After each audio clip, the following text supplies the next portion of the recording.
சிவா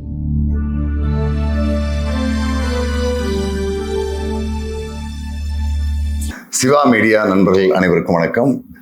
கடந்த வார வீடியோவில் கர்நாடக முன்னாள் அமைச்சர் நாகப்பாவை கடத்தி கொண்டு போயிருந்த வீரப்பன் மாதேஸ்வரம் மலையை ஒட்டி இருக்கிற கம்பத்துக்கோடி காட்டுப்பகுதியில் பிணை கைதியாக வச்சுட்டு இருக்காரு. இந்த நேரத்தில் நாகப்பாவை மீட்கும் முயற்சியாக வீரப்பன் இருந்த அந்த இடத்தை தேடி போயிருந்த பொன்னாச்சி மாதேவசாமி ஒரு ஓடைக்கும் கீழ்ப்பகுதியில் வீரப்பனும் அவருடைய குழுவை சேர்ந்த மற்ற 2 பேரும் ஆற்றுல துணி துவைச்சிட்டு இருந்ததை பார்த்துட்றாரு. பார்த்துட்டு அந்த இடத்துக்கு இறங்கி போய் தலைவர்னு சத்தம் போட்டு சொல்கிறாரு. அதை கேட்ட உடனே 3 பேரும் துப்பாக்கியோட தூக்கி மாதேவசாமியை பார்த்து குறி பார்த்து பிடிச்சபடி பக்கத்தில் வாங்கன்னு சொல்கிறாங்க. பக்கத்தில் போன மாதேவசாமி தன்னை அறிமுகப்படுத்திக்கிறாரு. ஏற்கனவே வீரப்பன் குடும்பத்தினருக்கும் மாதேவசாமியினுடைய குடும்பத்தினருக்கும் நல்ல அறிமுகம் இருக்குது. மாதேவசாமியுடைய பெரியப்பா பொன்னாச்சி கோபிநத்தம் என்கின்ற செங்கப்பாடி இந்த 2 கிராமத்துக்கும் முன்சிப்பாக இருந்தவர். அதாவது அந்த காலகட்டங்களில் இருந்த கிராம நிர்வாக அலுவலர் பொறுப்பில் இருந்தவர். அந்த வகையில் வீரப்பனுக்கு மாதேவசாமியுடைய குடும்பத்தை பற்றி நல்லா தெரியும். மாதேவசாமிக்கும் வீரப்பன் குடும்பத்தாரை பற்றி நல்லா தெரியும். ஏற்கனவே சிவா மீடியாவில் வீரப்பன் வரலாறுகளை கேட்டுக்கிட்டு இருக்கவங்களுக்கு தெரியும். வீரப்பன் வாழ்ந்த அவர் குடியிருந்த பொன்னாச்சி மணியக்காரர் தோட்டம் அப்படிங்கிற அந்த தோட்டம் பி.கே. ராமப்பாட்டிருந்து இவங்க குத்தகைக்கு வாங்கின அந்த தோட்டம் தான். அந்த அடிப்படையில் 2 குடும்பத்துக்கும் நல்ல பழக்கம் இருக்குது. அந்த அறிமுகத்தின் அடிப்படையில் பொன்னாச்சி மாதேவசாமி தன்னை அறிமுகப்படுத்திக்கிட்டு வீரப்பனோடு பேசுகிறாரு. அதுக்கு பிறகு பொன்னாச்சி மாதேவசாமிகிட்ட பேசின வீரப்பன் வெளியில் என்ன நடந்துட்டு இருக்குது, நாகப்பா குடும்பத்தினர் என்ன மனநிலையில் இருக்காங்க, அரசு என்ன மனநிலையில் இருக்குது, முதலமைச்சரை பார்த்து பேசுனீங்களா அப்படிங்கிறத பற்றி எல்லாம் பேசுகிறாரு. எல்லா விவரங்களையும் சொன்ன பொன்னாச்சி மாதேவசாமி சாப்பிட்றதுக்கு கையோடு எடுத்துகிட்டு போயிருந்த சப்பாத்தி, ராகி ரொட்டி, பழம், பிஸ்கட் இந்த மாதிரி பொருட்களை எல்லாம் வீரப்பனை கொடுக்குறாங்க. வீரப்பனும் அதை கையில் வாங்கிட்டு 3-4 சப்பாத்தியை வாங்கினவர் ஒரு சப்பாத்தியை எடுத்து பொன்னாச்சி மாதேவசாமிகிட்டே கொடுக்குறாரு. அது மாதேவசாமி சாப்பிட்ட பிறகு தான் வீரப்பன், சேத்துக்குழி கோவிந்தன், அங்கிருந்த சேதுமணி 3 பேரும் சாப்பிட்றாங்க. சாப்பிட்டுட்டு கிட்டத்தட்ட ஒரு 1.5 மணி நேரம் அங்கேயே பேசிகிட்டு இருந்துட்டு இவங்க துவைச்சி போட்டிருந்த துணியெல்லாம் காஞ்சதுக்கு பிறகு அதையெல்லாம் எடுத்து போட்டுக்கிட்டு அங்கிருந்து ஒரு 3 கிலோமீட்டர் தூரத்துக்கு வர்றாங்க. அந்த இடத்துல பாக்கியராஜ் துப்பாக்கியோட காவல் காத்துட்டு இருக்காரு. சந்திரகவுடா சமையல் வேலையை செஞ்சுட்டு இருக்காரு. நாகப்பா படுத்து தூங்கிட்டு இருந்திருக்காரு. அதுக்கு பிறகு நாகப்பாவை எழுப்பி சுத்தூர் மடாதிபதி கொடுத்திருந்த சில நூல்கள், மற்ற விபூதி, அந்த பிரசாதங்கள் எல்லாமே அவர் கொடுத்துட்டு அதே பிரசாதத்தோட வீரப்பனுக்கும் தனியாக பிரசாதமும் சில புத்தகங்களையும் சுத்தூர் மடாதிபதி கொடுத்துருக்காரு. அதையும் மாதேவசாமி வீரப்பன்கிட்ட கொடுத்துறாரு. கொடுத்ததுக்கு பிறகு உங்கள் கோரிக்கை என்ன செய்யணும், நான் கவர்மெண்ட்கிட்ட என்ன பேசணும் அப்படிங்கிற சொல்கிறாரு. என்னுடைய கோரிக்கைகளெல்லாம் ஏற்கனவே நான் ஆடியோ கேசட்டில் பேசி அனுப்பி விட்டு வந்திருக்கேன். அதை பற்றி அரசு நான் எதுவுமே செய்ய முடியாது, இப்போ நான் எந்த செய்ய முடியாத சூழல் இருக்கேன் அப்படின்னு சொல்கிறதெல்லாம் நான் கேட்டுட்டு தான் இருக்கேன். எனக்கு இப்போ இருக்கிற மிக முக்கியமான கோரிக்கை, தமிழ்நாட்டிலிருந்து பலரை கர்நாடக அதிரடிப்படை போலீஸார் சட்டவிரோதமாக கடத்திட்டு வந்திருக்காங்க. குறிப்பாக கொளத்தூர் மணியனை கடத்திட்டு வந்து வச்சுருக்காங்க. கடந்த 1.5-2 ஆண்டுகளுக்கு முன்னால் நடிகர் ராஜ்குமார் கடத்தப்பட்ட போது பேச்சுவார்த்தைக்கு வந்த கொளத்தூர் மணி மேலேயே இப்போ போய் கேஸ் போட்டு அதே முதலமைச்சர், அப்போ முதலமைச்சராக இருந்த கிருஷ்ணாவே இப்போவும் முதலமைச்சராக இருக்கிற சூழலில் கைது பண்ணி வச்சுருக்காங்க. உடனடியாக கொளத்தூர் மணியை விடுதலை செய்தால் மட்டும்தான் நான் நாகப்பாவை விடுதலை செய்வேன். அதோடு தமிழ்நாட்டிலிருந்து சட்டவிரோதமாக கடத்திட்டு போயிருந்த ஒரு 35 பேர் கர்நாடக ஜெயிலில் இருக்காங்க. அவங்க எல்லாரையும் விடுதலை செய்யணும் அப்படிங்கிற கோரிக்கையை வீரப்பன் முன்வைக்கிறாரு. சரி, இதை பற்றி நான் கவர்மெண்ட்டிட்ட பேசுகிறேன், எனக்கு ஒரு மாதமாவது நீங்கள் டைம் கொடுக்கணும், அது வரைக்கும் நீங்கள் எந்த காரணம் கொண்டும் தலைவருக்கு எந்த பிரச்சனையும் வந்துடக்கூடாது அப்படிங்கிறாரு. பெரியவரும் எங்களோட இணைஞ்சு ஒத்துழைப்பு கொடுத்துட்டு தான் இருக்காரு. எங்களால் அவருக்கு எந்த பிரச்சனையும் வராது, நாங்கள் பாதுகாப்பாக பார்த்துக்கிறோம். ஆனால் கொளத்தூர் மணியனை விடுதலை செய்யாமல் நீங்கள் வேண்டும் இங்கே வர்றது பயன் இருக்காது, அதுக்கான வேலையை பாருங்கள், கவர்மெண்ட்கிட்ட சொல்லி அவரை விட சொல்லுங்கள், அதுக்கு பிறகு தான் நாங்கள் நாகப்பாவை விடுவோம் அப்படிங்கிறத வீரப்பன் தீர்க்கமாக சொல்லிடுறாரு. கிட்டத்தட்ட ஒரு பகலும் ஒரு இரவும் இருந்துட்டு மறுநாள் காலை அங்கேருந்து பொன்னாச்சி மாதேவசாமி கிளம்பி ஒடக்காப்பள்ளம் அப்படிங்கிற காட்டுப்பகுதிக்கு போய் அங்கிருந்து பஸ்ஸை பிடிச்சி அவருடைய தலைவர் நாகப்பா இருக்கக்கூடிய காமகரை போயிடுறாரு.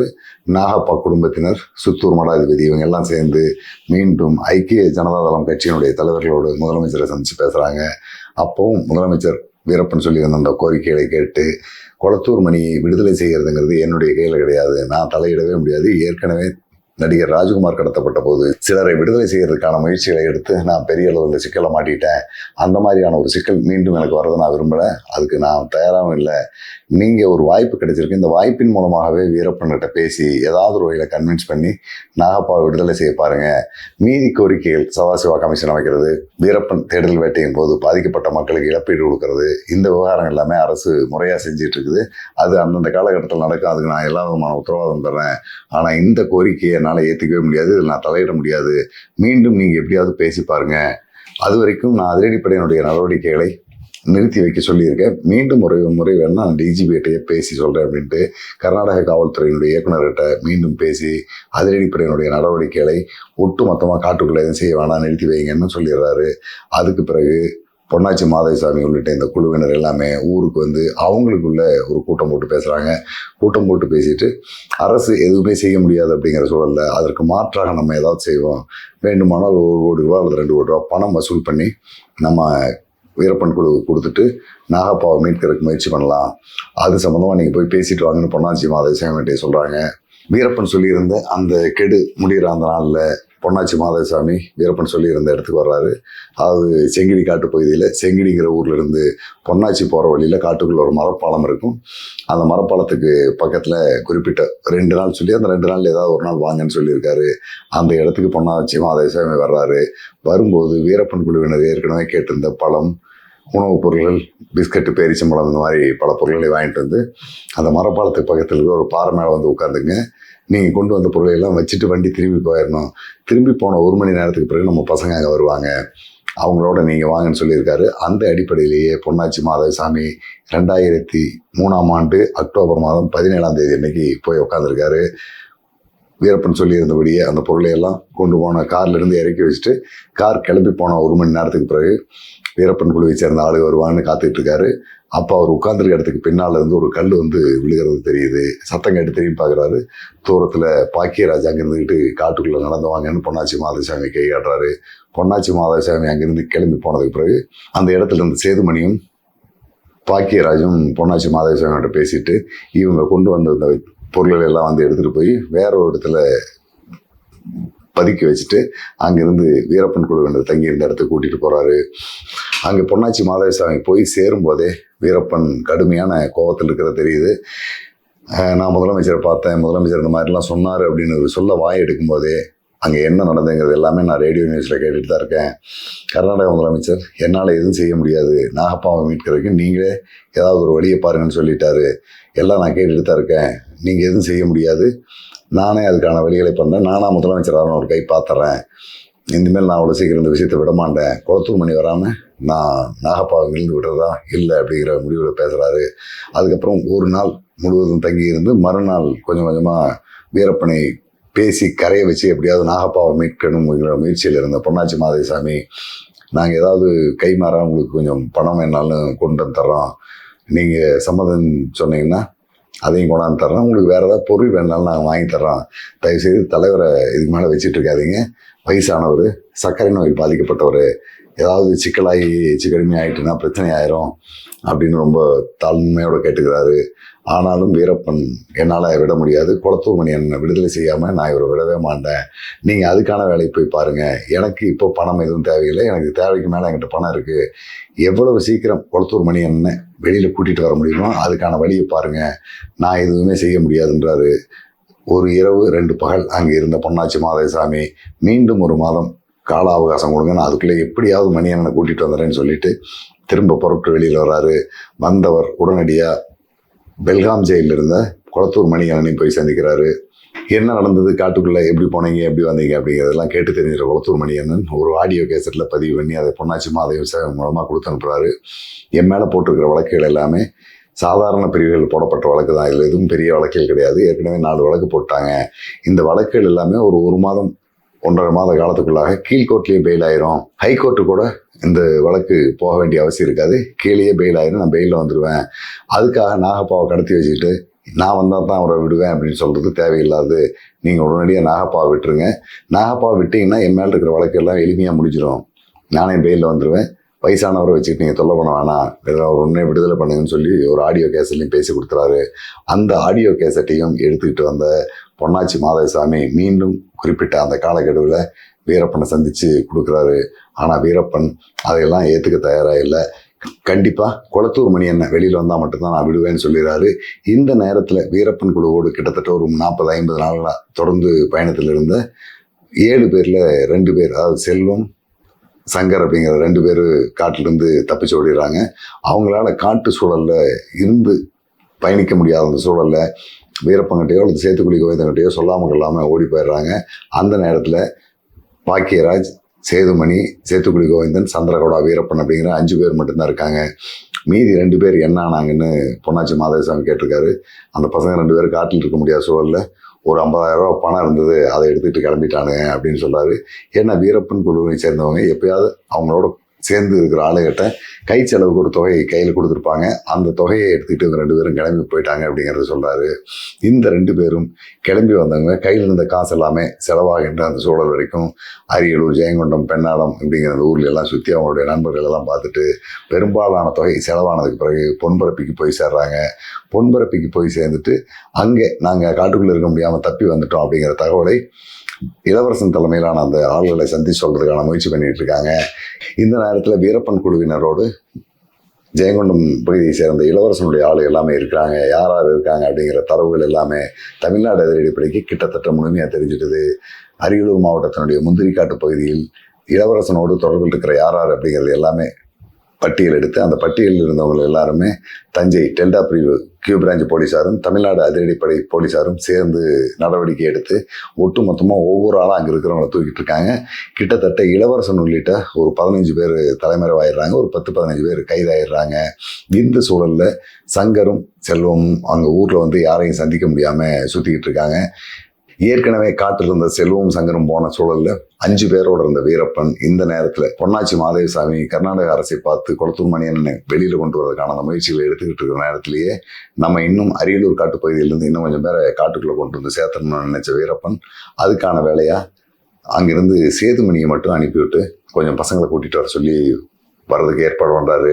சேதுமணி, எனக்கு பயமாக இருக்குது, நான் போக மாட்டேன், எனக்கு எழுத படிக்க தெரியாது, எங்கேயா போய் கித்தப்பா சிக்கலில் மாட்டிடுவேன், நான் போக மாட்டேன்னு சொல்லிடுறாரு. சரி, இதுவும் சரிதான்னு சொல்லிட்டு மீண்டும் பாக்கியராஜையே ஜெயங்கொண்டம் பகுதிக்கு அனுப்புகிறாங்க. பாக்கியராஜ் உடக்காப்பள்ளம் காட்டிலிருந்து புறப்பட்டு நேராக அரியலூர் மாவட்டம் ஜெயங்கொண்டம் வந்துட்டு அங்கிருந்து பொன்பரப்பி போகிறாரு. பொன்பரப்பிக்கு பாக்கியராஜ் போகும்போது ஊரை சுற்றியும் உளவு பிரிவு போலீஸார் சுற்றிக்கிட்டு இருக்காங்க. இளவரசனுடைய தொடர்பில் இருந்த யாரையும் அவரால் சந்திக்க முடியல. ஒரு 3-4 நாளுக்கு மேலே போகுது. வீரப்பன் திரும்பி உடக்காப்பள்ளம் காட்டுக்கு வர சொல்றதுக்கான 2 தேதிகளை சொல்லியிருக்காரு. அந்த 2 தேதிக்குள்ளாக இளவரசனையோ அல்லது இளவரசனுடைய தொடர்பில் இருக்கிற யாரையுமே பார்க்க முடியாம சுற்றி அலைஞ்ச பாக்கியராஜ் கடைசியா திரும்பி வர வேண்டிய தேதியில் திரும்பி வர முடியாமல் போயிடுது. மீண்டும் அவர் ஒரு மறைவிடத்தில் இருந்துட்டு இளவரசனுக்கு தகவல் அனுப்புறாரு. பாலமுருகன் அப்படிங்கிற தோழர் மூலமாக அந்த தகவல் இளவரசனுக்கு போயிட்டுது. இளவரசன் அதை கேட்டுக்கிட்டு, நீ போக வேண்டிய தேதிக்கு போக முடியல, இனிமேல் போகிறதுக்கு வாய்ப்பு இல்லை, மீண்டும் காட்டிலிருந்து யாராவது ஒரு ஆளை அனுப்பி அதுக்கு பிறகுதான் நம்ம இங்கிருந்து போக முடியும், அது வரைக்கும் நீ இங்கே இருக்க வேணாம், இங்கே போலீஸ் நெருக்கல் அதிகமாக இருக்குது, நான் உனக்கு ஒரு முக்கியமான வேலை தரேன்னு பாக்கியராஜ் வர சொல்றாரு. பாக்கியராஜ் இளவரசனை போய் பார்த்தா அந்த நேரத்தில் தமிழ்நாடு, கர்நாடகா 2 மாநிலத்துக்கு இடையிலும் காவிரி நதிநீர் விவகாரம் உச்சகட்ட பிரச்சனையை ஓடிட்டு இருக்குது. அந்த ஆண்டு கடுமையான வறட்சி இருந்தது காரணமாக கர்நாடக அணைகளிலும் தண்ணி ரொம்ப குறைவாக இருக்குது. தமிழ்நாட்டுக்கு தர வேண்டிய தண்ணியை கர்நாடக அரசு தரமாட்டேங்குது.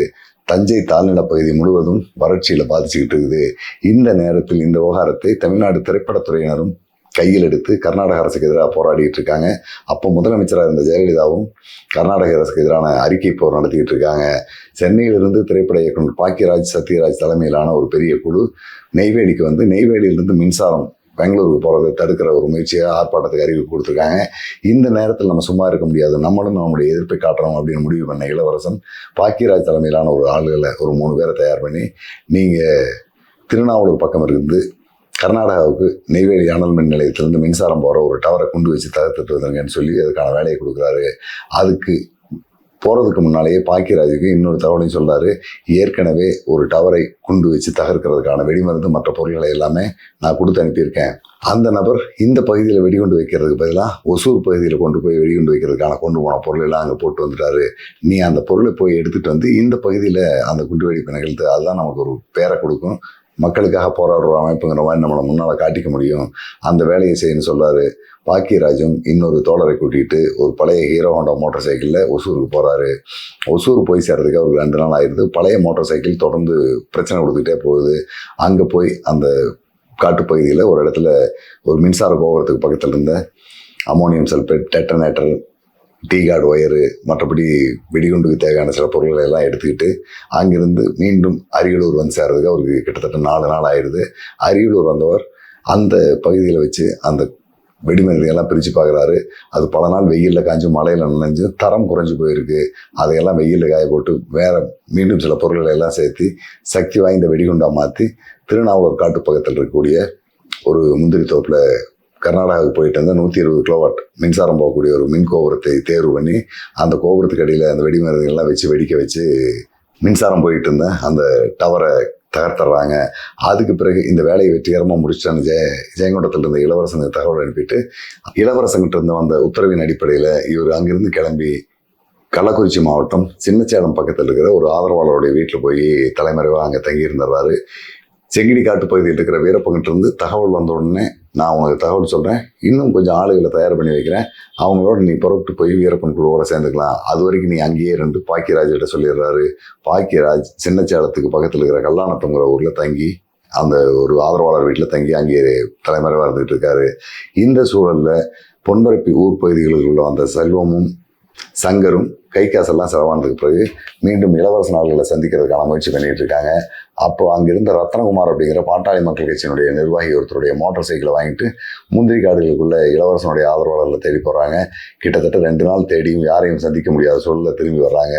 வரும்போது மோட்டார் சைக்கிளை கீழே போட்டு அவனுடைய சில பாகங்கள் எல்லாமே உடைச்சி கண்டம் பண்ணி கொண்டு வந்துடுறாங்க. இதை பார்த்து ரத்னகுமார் அந்த பைக் எடுத்துகிட்டு போய் இப்படியெல்லாம் உடைச்சி கொண்டு வருவீங்க, இதெல்லாம் யாரா செலவு கொடுப்பாங்க, செலவு காசு விடுவாங்கன்னு சொல்லி சங்கருடைய சட்டப்பையில் கையை விட்டு எடுக்கிறாரு. கொஞ்சம் 100 ரூபா 500 ரூபா நோட்டும் ஒரு சின்ன டைரி நோட்டு புத்தகம் ஒன்று வந்திருக்கு. பணத்தை வேணா நீ எடுத்துக்கணும், அந்த டைரி எனக்கு கூட ரொம்ப முக்கியமானதுன்னு சங்கர் கேட்குறாரு. அப்படி என்னடா டைரியில் இருக்கு அப்படின்னு சொன்னார் ரத்னகுமார். அந்த பணத்தை சங்கர்கிட்ட கொடுத்துட்டு அந்த டைரியை மட்டும் பிரித்து ஒவ்வொரு பக்கமாக பார்க்குறாரு. அதில் எப்போ பாக்கியராஜை சந்தித்து ஜெயங்கொண்டத்திலிருந்து சங்கரும் செல்வமும் கிளம்பி ஒடக்காப்பள்ளம் காட்டு பகுதிக்கு போயிட்டு அங்கே வீரப்பன் குழுவோட சேர்ந்து முன்னாள் அமைச்சர் நாகப்பாவை கடத்தினது, அதுக்கு பிறகு எத்தனை நாள் காட்டுப்பகுதியில் எங்கே தங்கி இருந்தோம் அப்படிங்கிறது எல்லாமே விழாவாரியாக சில குறிப்புகள்லாம் எழுதி வச்சிருக்காரு. இதையெல்லாம் படித்த ரத்னகுமார் ஆர்வ மிகுதியில், டேய் சங்கர், நீ சாதாரண ஆள் இல்லைப்பா, தைரியமாக தில்லியில் ஆள் தான்டா, இல்லைன்னா நீ காட்டுக்கு போய் வீரப்பனை சந்திச்சுட்டு அவரோடையே இத்தனை நாள் இருந்துட்டு வந்திருக்க முடியுமா அப்படின்னு கை கொடுத்து அவனை கட்டி பிடிச்சிட்டு நல்ல வேலை செஞ்சுருக்கேடா அப்படின்னு பாராட்டி சொல்கிறாரு. ஆனால் எனக்கு நோட்டு புத்தகம் வேணும், நோட்டை கொடுங்க, அது வேறு யாருக்கும் காட்டிடாதேங்கிறான். இவங்க பொன்பரப்பி பஸ் ஸ்டாண்டில் இருக்கிற டீ கடையில் பேசிக்கிட்டு இருந்த அந்த செய்தி அடுத்த சில நிமிடங்களில் வெவ்வேறு ஆளுகளுக்கு போகுது. பொன்பரப்பி பகுதியில் என்ன நடக்குதுங்கிறத கண்கொத்தி பாம்பா அங்கிருந்து கண்காணிச்சுக்கிட்டு இருந்த உளவுத்துறை காவலர் கந்தசாமிங்கிறவருடைய கவனத்துக்கு அந்த செய்தி போகுது. நேராக செய்தியை தெரிஞ்சுக்கிட்ட கந்தசாமி உடனடியாக முத்துக்குமாரை பார்த்து சங்கர் எழுதி கொடுத்துருந்த நோட்டை வாங்கிட்டு வந்துடுறாரு. இந்த தகவல் அடுத்த சில நிமிடங்களில் அதிரடிப்படைக்கு போகுது. அதிரடிப்படையினுடைய டீம் சுற்றி வளைச்சு பொன்பரப்பிலிருந்து கல்லாத்தூர் போகிற வழியில் போயிட்டு இருந்த சங்கரையும் செல்வத்தையும் தூக்கிடுறாங்க. இதுக்கு இடையிலேயே ஒரு 15-20 பேர் இளவரசனுடைய ஆதரவாளர்களை தூக்கி கொண்டு வந்து சத்தியமங்கலத்தில் வச்சு விசாரிக்கிறாங்க. விசாரித்ததில் திருநாவலூர் மின்சார கோபுரத்துக்கு பூண்டு வச்சுட்டு அங்கிருந்து தப்பி போன பாக்கியராஜ் கல்லாணத்தம் காட்டுப்பகுதியில் இருக்காருங்கிற தகவல் தெரியுது. கல்லாணத்தம் காட்டுப்பகுதியை நோக்கி தமிழ்நாடு அதிரடிப்படையினுடைய ஒரு வேன் கிளம்பி போகுது. இன்ஸ்பெக்டர் ராஜராஜன் அதுக்கு தலைமையேற்று போகிறாரு. இது இந்த நேரத்தில் நடந்துட்டு இருக்கும்போது கல்லாணத்தங்காட்டு பகுதியில் 3-4 நாளாக தங்கி இருந்த பாக்கியராஜ் யாராவது வருவாங்கன்னு எதிர்பார்த்துட்டு இருக்காரு. மீண்டும் வீரப்பன்கிட்ட எப்படி போகிறது, அங்கிருந்து யார் வருவாங்க, எப்படி தொடர்பு வரும், இளவரசன் நம்மளோட யாரெல்லாம் நினைப்பாங்க, நம்ம போய் வீரப்பனோட எப்படி சேருவோம் அப்படிங்கிறத பற்றி ஒரு கற்பனையில் அவர் படுத்திட்டு தென்னமரத்தினால கரும்பு காட்டுக்குள்ளே படுத்திட்டு இருக்காரு. அந்த நேரத்தில் ஏர்செல் நிறுவனத்தினுடைய விளம்பரம் எடுத்துனா ஒரு ஈச்சர் வேன் அந்த வீட்டுக்கு வருது. செல்போன் டவர் போடுறதுக்கு தான் ஏதோ வண்டி வரும் போல இருக்குன்னு நினச்சிட்டு பாக்கியராஜ் கரும்பு காட்டுக்குள்ளேருந்து அங்கே என்ன நடக்கிறத கவனிக்கிறாரு. அந்த வீட்டு உரிமையாளரை சந்தித்த அந்த ஈச்சர் வேனில் வந்த நபர்கள் அங்கே செல்போன் டவர் நடுறதுக்கான சில அடிப்படை வேலைகளை செய்கிறாங்க. ஒரு மொபைல் டவரை எடுத்துக்கிட்டு காட்டுக்குள்ளே அங்கங்கே வச்சு பார்த்துக்கிட்டே போகிறாங்க. இன்னொருத்தர் ஒயர்லெஸில் இந்த இடத்துல ஃப்ரீக்வன்சிக்கு வருதா, இந்த இடத்துல ஃப்ரீக்வன்சிக்கு வருதான்ட்டு வேறு யாரோட பேசிகிட்டு இருக்காங்க. சரி, செல்ஃபோன் டவர் போடுறதுக்கு அந்த டீம் வந்திருக்குன்ட்டு பாக்கியராஜ் மீண்டும் அங்கேயே படுத்துக்கிறாரு.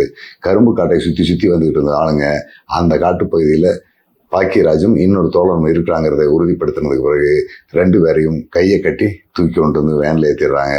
அப்போ தான் தெரியுது இது ஏர்செல் நிறுவனத்தினுடைய செல்போன் டவர் போட வந்த டீம் அல்ல, இது தமிழ்நாடு அதிரடிப்படை அப்படிங்கிறத தெரிஞ்ச பாக்கியராஜ் தப்பிக்க முயற்சி பண்ணுறாரு, முடியல.